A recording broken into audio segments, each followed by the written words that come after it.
Jumpa lagi di Mitra Koperasi, platform edukasi dan informasi tentang perkoperasian.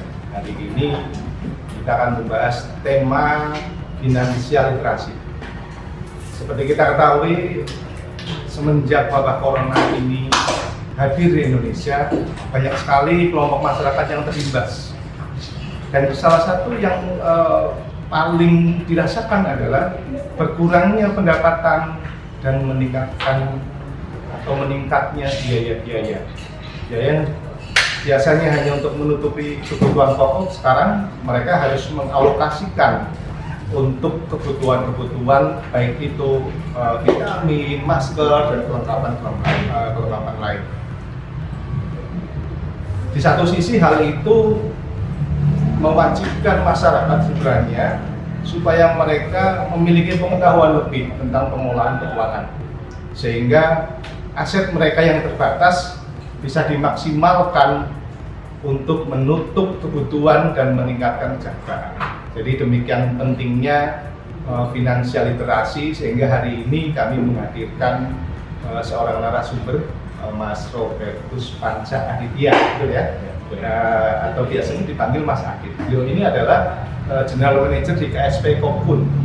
Berarti lengkapnya Kopun Karya Nusantara. Kopun Karya Nusantara. Sebuah lembaga hasil dari spin-off Kopun yang kemudian bergerak di bidang keuangan. Selamat datang Mas Adit. Ya, semoga semuanya baik-baik saja, sehat ya, dan tetap bisa berkarya. Siap. Mas Adit, berkaitan dengan tema hari ini, ada yang menarik dari penelitian OJK itu bahwa sebenarnya ada peningkatan pengetahuan literasi keuangan masyarakat Indonesia dari dulu tahun 2013 di angka 26%, 2016 ke sini sudah mencapai 29%. Walaupun secara global Indonesia masih sangat jauh tertinggal. Nah, kali ini mungkin Mitra Koperasi akan bisa belajar sebenarnya finansial literasi itu apa sih? Oke. Sebelumnya saya bicara finansial literasi ini atas dasar pola credit union ya. Karena ada beberapa tempat itu FL ini finansial literasi ada terbitan PI dan sebagainya. Beda. Sedangkan yang kami adopsi ini dari EQ atau Federasi Asia dari Credit Union ya. Jadi FL yang dimaksud di sini adalah bagaimana cara mengelola keuangan. Prinsip kami dari model CU, model kalau menurut misinya CU itu kan helping people to help themselves. Jadi menolong orang lain untuk menolong diri sendiri. Dan utama dari FL ini adalah bagaimana uang itu bukan tujuan akhir, Mas. Jadi uang itu hanya sarana untuk mencapai tujuan. Ada beberapa modul, memang ada 8 modul, tidak bisa juga saya jabarkan karena 8 modul di finansial literasi milik CU ini kalau minim-minimnya ya belum 3 hari Mas untuk belajar ini. 3 hari Mas, full, karena satu modul saja untuk memahami misi CU-nya tersendiri aja perlu 2-3 jam. Karena ini lebih kalau di kami, di anggota ya, lebih partisipasi anggota, bagaimana mereka lebih memahami tentang FL. Sebelumnya mereka memahami tentang prinsip CU-nya dulu, misinya CU itu apa. Mungkin di sesi sebelumnya Mas Damar lebih ya, ada beberapa, saya mengikuti sesinya Mas Damar, beliau sudah menerangkan apa itu CU. Nah, ini melanjutkan bahwa di CU itu ada FL. FL ini ada 8 tahapan tadi. Dari yang awal itu bagaimana memahami misi CU sampai ke akhir itu bagaimana kita bisa membuat rencana anggaran belanja keuangan. Jadi kalau finansial literasi itu kan saya baca ada beberapa tahapan. Tahapan pertama untuk internal keluarga, tahapan selanjutnya untuk tahapan investasi. Oh iya. Nah, kali ini kan kalau lebih ke bagaimana kita bisa mengelola pengeluaran kita sendiri ya dalam sebuah lembaga ini. Nah, sebenarnya poin-poin apa yang bisa disampaikan oleh Mas Adit tentang finansial literasi, sebenarnya ada poin-poinnya Mas Adit? Oh iya. Jadi di FL itu yang pertama kita harus paham lifestyle. Jadi di mana sih tahapan hidup kita? Contoh misalnya, saya sudah beristri, punya anak 1. itu pasti berbeda kebutuhannya dengan Mas Afif yang sudah beristri punya anak 2, atau yang masih bujang, atau yang masih sekolah, kebutuhannya pasti berbeda-beda. Atau yang punya istri 2 juga pasti berbeda-beda. Nah, di situ kita belajar bagaimana setiap tahapan ini pasti punya kebutuhan terlebih di bagaimana kita save money-nya, bagaimana kita saving money-nya. Misalkan di anak-anak kebutuhannya apa sih, maka muncul tabungan sekolah. Makanya beberapa perbankan muncul tabungan sekolah dan sebagainya. Bahkan di sini juga banyak yang munculkan produk itu. Terus setelah bahkan dimulai dari lahir, kita lahir itu juga butuh biaya persalinan. Walaupun sekarang sudah ada program asuransi, tetapi kan tetap saja ada biaya menunggu persalinan dan sebagainya yang dilakukan kita. Itu kita perlu siapkan. Kedua, proses anak-anak sekolah, bahkan di beberapa negara yang menerapkan proses wajib militer, mereka juga akan bagi keluarga akan mengalokasikan dananya tersendiri untuk ketika mereka wajib militer. Karena kan ketika wajib militer tidak ada penghasilan nih, pasti mereka persiapan sampai hari kematiannya mereka siapkan pendanaan. Begitu. Jadi kita tidak tergantung pada asuransi dan sebagainya, kita sudah menyiapkan dari lahir anak kita sampai kematian kita sendiri. Seperti itu. Oke, berarti FL itu memang kalau kita bicara tentang manajemen itu bagian dari planning. Jangan sampai kemudian pada saat kita sekarang hidup kita dengan nyaman, tahu-tahu kita sakit, atau tahu-tahu anak kita udah mau masuk sekolah kita bingung, tidak memiliki alokasi. Sebenarnya titik utama dari FL itu tujuannya apa sih? Tujuannya untuk mengatur keuangan. Mengatur keuangan. Namanya aja finansial terasial, ya kan kecerdasan keuangan. Bagaimana kita mengatur keuangan. Ini tadi baru satu tahap ya, Mas. Iya. Lifestyle ini baru satu tahap. Kalau boleh saya lanjutkan, tahap kedua ketika sudah kita bisa mengetahui di mana sih posisi kita. Karena nggak ada kata terlambat, baik di posisi saya sekarang atau Mas Afif, nggak ada kata terlambat untuk bagaimana menyiapkan ke depan. Ketika sudah itu, baru kita tahap kedua adalah bagaimana menghitung kekayaan kita. Harga diri kita itu berapa? Misalkan aset yang kita miliki berapa? Rumah, mobil, motor dan sebagainya, kita hitung semua aset yang kita miliki. Baru menghitung juga kewajiban kita, hutang dan sebagainya. Ketika jumlah aset dikurangi dengan jumlah hutang, maka itu ketemu harga diri kita. Atau saat ini apresiasi saya itu sekian, katakanlah sekian juta. Tapi bukan kita memandang uangnya, tetapi kita posisi sekarang kita real itu hanya memiliki kekayaan sekian. Sedangkan kebutuhan di 5 tahun mendatang kita butuh katakanlah 100 juta. Apa langkah-langkah apa sih yang kita perlu siapkan? Itu tahapan. Kalau di modul ketiga, tapi kan yang ketiga kan yang pertama ini misi. Yang kedua lifestyle, yang ketiga ini baru bagaimana menghitung kekayaan kita. Baru setelah itu baru kita belajar menyimpan atas dasar lifestyle tadi.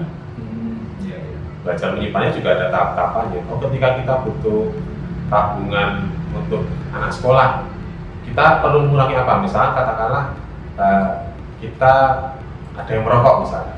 Nah, yang tadinya merokok 2 hari karena kita kebutuhannya merokok 2 bungkus 1 hari, karena sekarang untuk kebutuhan anak sekolah, maka kita mengurangi 1 bungkus rokoknya. 1 bungkus rokoknya yang lain disisakan untuk tabungan sekolah. Sederhananya seperti itu. Sebenarnya FL ini sederhana, cuma kadang-kala masyarakat atau kita itu kurang bisa menerapkannya. Ya, nanti ada sesi sendiri ya. Masyarakat supaya bisa menerapkan. Karena walaupun itu sederhana, saya lihat langkah per langkahnya itu sebenarnya kalau dipraktikkan juga. Betul. Contoh belajar menyimpan. Itu kan sampai sekarang masyarakat Indonesia masih bermasalah dengan kebiasaan untuk menabung. Kalau kita tanya pada teman kita sekantor sendiri, dari 10 orang belum tentu ada 1 atau 2 orang yang rutin baru menyimpannya saja. Apalagi saya menyimpan untuk kebutuhan ini, itu rasanya masih jarang kita temukan. Nah, jika kemudian ada tahapan-tahapan itu, misalkan di tahapan menabung mereka bermasalah, berarti FL ini belum bisa dilanjutkan sampai dia bisa menabung. Betul, ya. Tahap FL menabung ini pada tahap ini paling tengah-tengah mas, sebelum sampai mengatur anggaran belanja. Kalau ini belum bisa terlaksana ya tidak bisa step selanjutnya, belum bisa menabung saja belum bisa, apalagi step selanjutnya ada menyiapkan dana darurat. Dana darurat itu ketika ya kita mengalami musibah, bencana dan sebagainya, ini kan perlu kita siapkan. Nah itu belum bisa kita lanjut ke tahap berikutnya ketika memang belum bisa membiasakan diri untuk menabung. Oke. Bagi masyarakat atau anggota koperasi yang kemudian melihat ini, kemudian dia pasti punya pertanyaan. Oh ya, saya pengen nih FL. Kira-kira apa yang di awal harus saya lakukan dulu? Atau masuk ke tadi kan pertama ada misi ya? Iya. Atau apa yang harus dilakukan? Memposisikan diri dulu mas. Memposisikan diri bahwa kita di tahap mana dulu. Setelah itu menganggap bahwa menyimpan itu adalah sebagian dari hutang kita. Orang kan beda pola pikirnya mas. Ketika saya misalnya punya kewajiban untuk membayar hutang dan kewajiban untuk menyimpan, orang masyarakat Indonesia tentunya mas, itu akan lebih memprioritaskan bayar hutang. Nah, maka anggap saja banyak anggota kami seperti itu mas. Anggap saja simpanan itu sebagai tagihan hutang. Maka anggota kadang minta seperti ini mas. Anggota di koperasi kami meminta, mas kalau kami itu ditarik, anggap saja ini sebagai hutang kami mas. Kalau itu menjadi simpanan kami, kadangkala kita ini terbebani. Jadi memang perlu trik ya, nggak hanya sekedar kita menunggu kesadaran dari anggota atau dari masyarakat supaya mereka bisa melek keuangan atau bahkan melek menabung. Kemudian jika FL ini bisa diterapkan, sebenarnya gambaran apa sih yang akan terjadi pada misalkan contoh satu orang? Saya sekarang tertarik kemudian belajar, saya ikuti tahapan-tahapan. Ternyata saya dianggap berhasil. Kira-kira apa yang bisa dibaca? Pasti ada perubahan di pola hidupnya, minimal pola hidupnya dari yang tadinya apatis terhadap menabung, akhirnya dia menabung walaupun nominalnya sedikit. Yang kedua, pola hubungan, terlebih nanti lebih mendalam lagi pola hubungan di rumah tangga. Orang biasanya akan ribut pasti gara-gara uang, pasti tidak bisa menyiapkan anak sekolah, nanti ributnya uang. Tidak bisa menyiapkan pernikahan misalnya mas. Jomblo-jomblo ini kan banyak mas. Tidak bisa menyiapkan pernikahan, ributnya juga uang.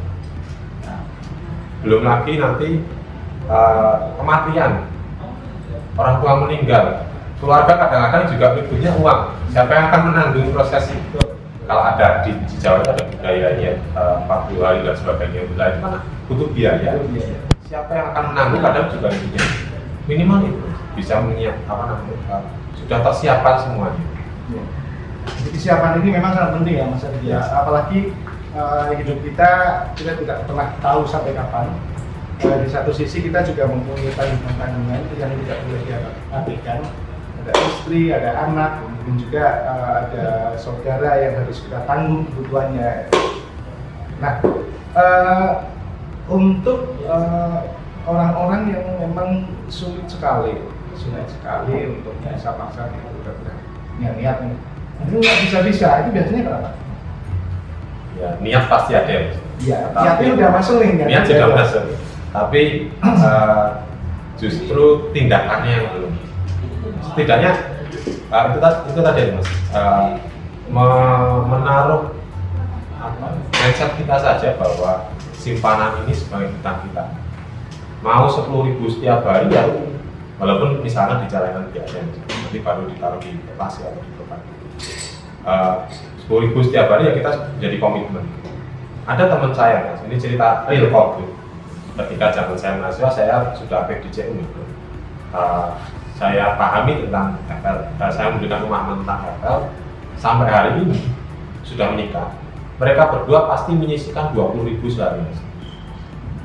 Satunya pegawai, satunya bukan, tapi mereka masih menyisihkan 20.000 sehari. Dari mereka masih pacaran. Apa yang terjadi hari ini mereka bisa membangun rumah hanya 20.000 sehari. Tapi komitmen ini ya, mereka berdua komitmen 20.000 sehari. Ya, masalahnya kita niat tetapi belum mencoba mempraktekkan dari hal terkecil. Ya kalau mampunya 5.000 sehari ya sekarang 5.000 atau 2.000 sehari pun tidak apa-apa. Tapi sudah ada tindakan itu. Iya. Karena kadang kita punya mindset begini, pendapatan kita masih kurang nih, berarti saya belum bisa nabung. Saya nabung nanti ya kalau pendapatan saya udah naik jadi misalkan 2 juta. Ya. Ternyata ketika sudah sampai 2 juta pun dia akan kurang gitu. Mikir lagi, nanti kayaknya kalau kita pendapatnya udah 5 juta saya bisa menabung. Ternyata memang betul nggak bisa sampai sekarang. Jadi memang saya sepakat bahwa yang namanya menyimpan atau merencanakan itu di satu sisi memang niat, yang kedua ya tindakannya apa ya? Real harus dilakukan. Rumusnya yang salah masalah tadi itu, kan apa namanya, kita lebih ke konsumtif dulu biasanya. Rumusnya padahal kita bayar utang dulu nih. Dari gaji misalnya 2 juta, kita bayar utang kan pasti semua lembaga keuangan pasti memperhitungkan gaji kan utang. Utang untuk bayar utang sekian ratus ribu. Kedua untuk menyimpan dulu, baru selebihnya konsumtif. Masyarakat Indonesia ini konsumtif dulu, nyimpannya enggak, utangnya kadang malah enggak juga, Ya.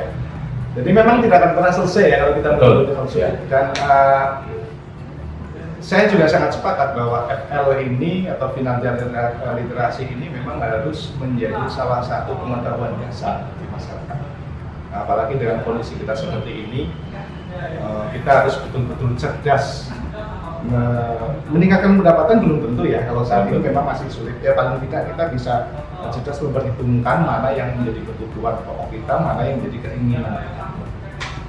Oke, demikian mitra koperasi dimanapun Anda berada, tema kita hari ini tentang financial literasi. Dan sebelumnya kita harus sepakat dulu bahwa ini merupakan sesuatu yang sangat penting yang kita butuhkan, sehingga apapun kondisinya kita masih tetap bisa mempunyai prioritas pilihan untuk mempertahankan diri kita sendiri, keluarga kita sendiri maupun orang-orang di sekitar kita dari bahaya, kekurangan atau kemiskinan.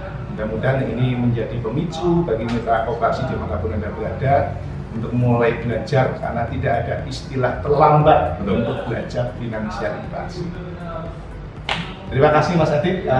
Demikian mitra koperasi, kita akan bertemu lagi di episode selanjutnya masih bersama kami tentang perkoperasian.